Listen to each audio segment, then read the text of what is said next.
নমস্কার, কেমন আছো বন্ধুরা? তো যাই হোক, আবারও আমি চলে এলাম নেক্সট ভিডিও নিয়ে। তো আজকের এই ক্লাসে আলোচনা করব অধিকারের প্রকৃতি সম্পর্কে। আমরা আগের দিন জেনেছি অধিকার জিনিসটা কি। আজকের এই ক্লাসে জানবো অধিকারের প্রকৃতিটা কি। অর্থাৎ আমাদের বিভিন্ন ধরনের মানুষ যেরকম রয়েছে, প্রত্যেকের প্রকৃতি আলাদা আলাদা। তো অধিকারের প্রকৃতিটা কেমন সেটা একটু আজকে জেনে নেব। অধিকারের প্রকৃতি, আমরা ক ধরনের প্রকৃতি সম্পর্কে জানবো।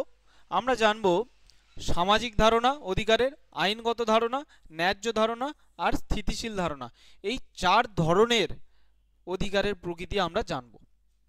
তো চলো, প্রথম সামাজিক ধারণাটাকে তুলে ধরা হোক। প্রথম আসি সামাজিক ধারণা। সামাজিক ধারণাতে অধিকার বলতে কিছু বা দাবি বা সত্যকে বোঝায়। এটা আগের ক্লাসে বলা হয়েছিল যে বোঝায় যেগুলি সমাজের মধ্যেই স্বীকৃত, যেটা সমাজ থেকেই পাবো, সমাজের মধ্যে স্বীকৃত ও সংরক্ষিত হয়। তাই অধিকারকে একটি সামাজিক ধারণা বলা হয়। তাহলে অধিকারকে কেন সামাজিক ধারণা বলছি? কারণ এই অধিকারের ব্যাপারটা এটা কিন্তু সমাজের ক্ষেত্রেই হয়, আদার্স কোথাও হয় না। যেমন ভাবো, আমাদের মনুষ্য সমাজে আমাদের একটা সোসাইটি রয়েছে, আমরা মানুষদের একটা সমাজ রয়েছে। এখানে আমি বলতে পারি যে হ্যাঁ, তুমি আমার বাবা, তোমার থেকে আমার এটা পাওয়ার অধিকার রয়েছে। আমি এটা এই ভারতের নাগরিক, ভারতে অ্যাজ অ্যান ইন্ডিয়ান আমার হচ্ছে কিছু অধিকার রয়েছে, বিভিন্ন কথা বলতে পারি। কিন্তু তুমি যদি একটু আলাদা করে নিজেকে নিয়ে একটু জঙ্গলে চলে যাও, তখন কি হবে? সেখানে কি দেখতে পাবো? যেখানে হরিণ কি বলবে আমার এখানে বাঁচার অধিকার রয়েছে, আমি এখানে ঘুরে বেড়াবো, তোমারও যেমন জঙ্গল। বাঘ তুমি তোমার মতো থাকো, আমি আমার মতো থাকবো, আমার সাথে তুমি কথা বলবে না, এরকম কি হবে? কি এরকম নিশ্চয়ই হবে না। তাহলে এখানে কিন্তু এই যে অধিকারটা, এটা কিন্তু হচ্ছে সমাজেই কিন্তু হচ্ছে এটা স্বীকৃতি রয়েছে, সমাজের বাইরে কিন্তু এর অস্তিত্ব নেই। তো সেক্ষেত্রে অধিকারকে আমরা বলতে পারি এটা সামাজিক ধারণা। তো যেমন মানুষ হিসাবে, সামাজিক জীব হিসাবে সমাজের মধ্যে থেকেই সকল অধিকার ভোগ করবে। এ কিন্তু সমাজের বাইরে গেলে কিন্তু পাবে না, এই সোসাইটির বাইরে চলে গেলে কিন্তু সে কিন্তু আর পাবে না, এই সমস্ত সুযোগ সুবিধা পাবে না। কিন্তু মানুষ এমন কোনো অধিকার ভোগ করতে পারে না যাতে মানুষের বা সমাজের ক্ষতি বা অসুবিধা হয়। আমার হচ্ছে মনে হচ্ছে যে আমি এই সমাজে আছি, আমি সব সুযোগ সুবিধা আমার। আমি কোনো একটা ক্ষতি করতে চাই, আমি কাউকে মার্ডার করবো, বলবো এটাও আমার অধিকার, আমার ইচ্ছা হয়েছে, আমার ইচ্ছারও একটা গুরুত্ব দেওয়া উচিত। হ্যাঁ, এরকম বললে পিটিয়ে লাল করে দেওয়া হবে। তো যাই হোক, তাহলে এক্ষেত্রে কিন্তু এরকম এটা বললে হবে না। সমাজে যে সমস্ত তুমি অধিকারগুলো বলছো সেগুলো সমাজের ক্ষেত্রে পজিটিভ হতে পারে। যেমন আমি বলতে পারি যে না, আমি এখানে ফ্রিতে টিউশন দেব, যে কিছু বাচ্চাদের ফ্রিতে শেখাবো, এটাও আমি বলতে পারি, কারণ এতে সমাজের মঙ্গল হবে, সমাজে ভালো হবে। তো এই ধরনের কাজগুলো হচ্ছে অধিকার। এরপর আসছি আইনগত যে কনসেপ্ট, আইনগত ধারণা। সমাজের আইনগত ধারণাতে কি বলা হয়েছে? মানুষের অধিকার যত শাশ্বত, যত চিরন্তন হোক না কেন, সে কোনো একটা অধিকার সে যত দিন ধরে হচ্ছে ভোগ করে আসুক না কেন, কিন্তু সেইটি অধিকারটা যতক্ষণ না আইনগতভাবে করা হবে ততক্ষণ কিন্তু সেটা অধিকার বলে মানা যাবে না সে তেমনভাবে। যাই হোক, একটু পড়ে নাও, তারপর ভালোভাবে বুঝিয়ে দিচ্ছি জিনিসটা। তাহলে শাশ্বত চিরন্তন হোক না কেন, রাষ্ট্র কর্তৃক স্বীকৃত না হওয়া পর্যন্ত তার আইনগত কোনো মূল্য নেই, তার আইনগত কোনো মূল্য নেই। তাই অধিকারের প্রতি রাষ্ট্রের স্বীকৃতি প্রকাশ পায় আইনের মধ্য দিয়ে। আর এই আইনের মধ্য দিয়েই রাষ্ট্র মানুষের অধিকারকে রক্ষা করে। দেখো, এখানে একটা জিনিস বলে দিচ্ছি, ভালো করে শুনে নাও। যে সাপোজ এটা একটা রাস্তা, রাস্তার এখানে ধরো না, এটা হচ্ছে সরকারি একটা জায়গা, তুমি দখল করে আছো, অনেক দিন ধরে দখল করে আছো। তো এখানে তোমার হচ্ছে কি দোকান টোকান এটা সেটা করেছো, বা ঘিরে তুমি রয়েছো। এবার অনেক দিন ধরে রয়েছো, এবার তুমি বলছো আমি তো অনেক দিন ধরে রয়েছি, তাহলে এটা আমার অধিকার। অন্য কেউ তো পারে সেই তোমার অধিকারটা খর্ব করে নিতে, তোমাকে। তারা তো পারে, তারা হচ্ছে 10-15 জন মিলে এলো, তোমার তারা ক্ষমতার জোরে তোমাকে বললো এখান থেকে হটে তুমি অন্য কোথাও চলে যাও, এটাও হতে পারে। তার মানে কি?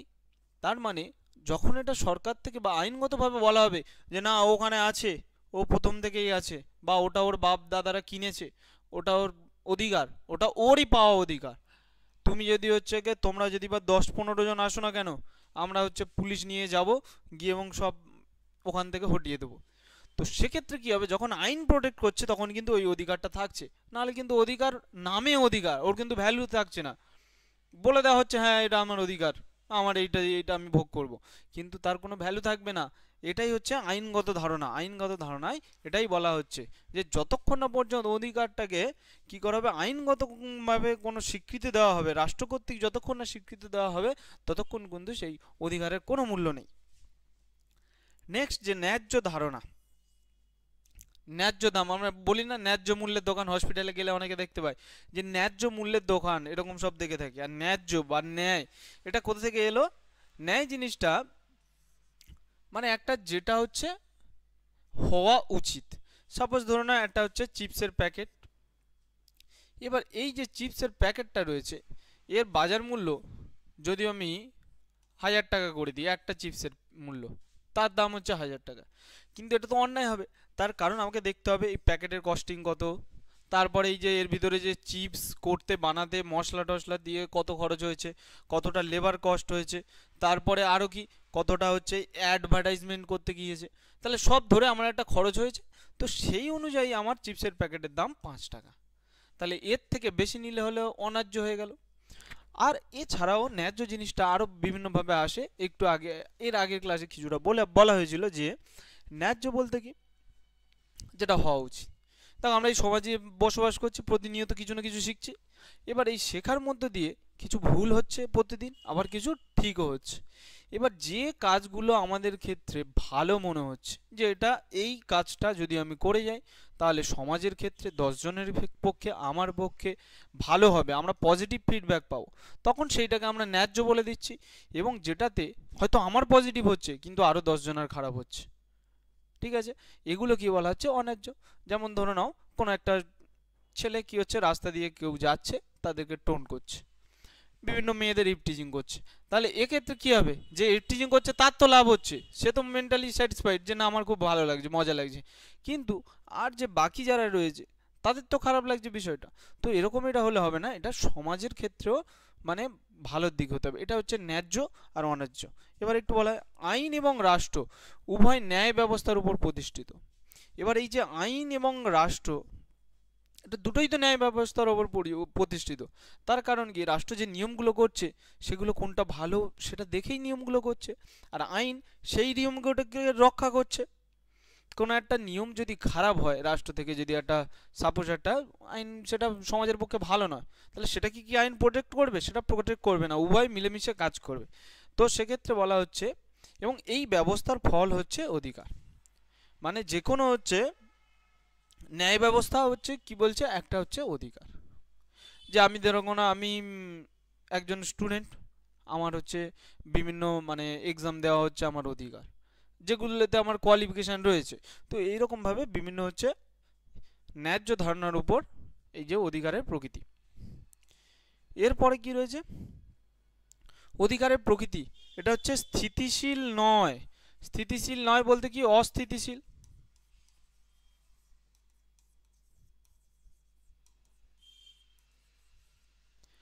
তাহলে স্থিতিশীল নয় মানে কি, অস্থিতিশীল, যেটা স্থির হয়ে থাকে না, তাই তো, যার স্থিতি নেই। অস্থিতি, অস্থিতি এটা কি, এটা একটা নেগেটিভ কথা। তাহলে অস্থিতি মানে যেটা স্থিতিশীল নয়। তাহলে বলছে এই যে অধিকারটা এটা কিন্তু অস্থিতিশীল। আগে পড়িয়ে দিই তারপর বুঝিয়ে নেব। কোনো কোনো অধিকার সমাজ পরিবর্তনের সঙ্গে সঙ্গে পরিবর্তিত হতে পারে, আবার সমাজের চাহিদা বা দাবির সঙ্গে কোনো অধিকার হ্রাসও পেতে পারে। যেমন কি বলেছে, সমাজের সংবিধানে প্রথমে সম্পত্তির অধিকার মৌলিক অধিকার হিসাবে স্বীকৃতি পেলেও পরবর্তীকালে সম্পত্তির অধিকারকে মৌলিক অধিকার থেকে বাদ দেওয়া হয়। তাহলে এখানে কি বলা হচ্ছে, যে সংবিধানের ক্ষেত্রে যে বিভিন্ন অধিকারের ক্ষেত্রে কি বলা হচ্ছে, এটা কিন্তু পরিবর্তনশীল হতে পারে। তার কারণ কি, কিছু কিছু ক্ষেত্রে আমরা দেখে থাকি আজকে যেটা আমি অধিকার বলছি কালকে সেটা নাও থাকতে পারে। যেমন এই যে আগে বলা হতো কি, এই সম্পত্তির যে অধিকারটা রয়েছে এই সম্পত্তির অধিকারটাকে মৌলিক অধিকার হিসেবে ধরা হতো। মৌলিক অধিকারটা কি, মৌলিক বলতে যেটাকে কেউ ভাঙা যাবে না। মৌলিক যে কোনো আমরা বিভিন্ন মৌলিক সংখ্যা শুনে থাকি না, 2, 3, 5, 7, মানে কি এগুলোকে আর ভাঙতে পারি না, যদি ভাঙতে হয় ওই সংখ্যা আর 1 দিয়ে ভাঙতে হয়। তাহলে যেটাকে আমরা ভাঙতে পারছি না সেটাই তো মৌলিক। তাহলে মৌলিক অধিকার মানে যে অধিকারটা রাষ্ট্র থেকে তোমাকে দেবে, সংবিধান তোমাকে দেবে, যে এই কটা অধিকার, এটাতে যদি কেউ খর্ব করে, এই অধিকারটা যদি কোনোভাবে তোমার ডিস্টারবেন্স হয়, তাহলে তুমি ডিরেক্ট সুপ্রিম কোর্টে গিয়ে অ্যাপিল করতে পারবে এবং আইন তোমাকে হেল্প করবে যাতে তুমি ওই অধিকারটা ঠিকভাবে পাও। তো সেক্ষেত্রে বলা হচ্ছে আগে কিন্তু সম্পত্তির অধিকারটাকে, এটা হচ্ছে মৌলিক অধিকারের মধ্যে দেওয়া হতো, যে সম্পত্তি, এটা হচ্ছে ডিরেক্ট তুমি সুপ্রিম কোর্টে আবেদন করতে পারবে। কিন্তু এখন বর্তমানে এই সম্পত্তির অধিকারটাকে এটা আইনগত অধিকারের মধ্যে ফেলা হয়েছে, কিন্তু মৌলিক অধিকার থেকে বাদ দেওয়া হয়েছে। বোঝা গেল? এটা কিন্তু মৌলিক অধিকার থেকে বাদ দেওয়া হয়েছে। তাহলে আজকের এই যে চারটে পয়েন্ট যে আলোচনা করলাম, এটাই হচ্ছে মৌলিক অধিকার। তাহলে ভিডিওটা কেমন লাগলো একটু কমেন্ট করে জানাবে। তো যদি এইরকমই ভিডিও চাও আরও, তাও কমেন্ট করে জানাবে। আর আজকেকার মতো তাহলে এই পর্যন্ত শেষ। তো দেখা হচ্ছে পরের ক্লাসে। জয় হিন্দ, বন্দে মাতরম।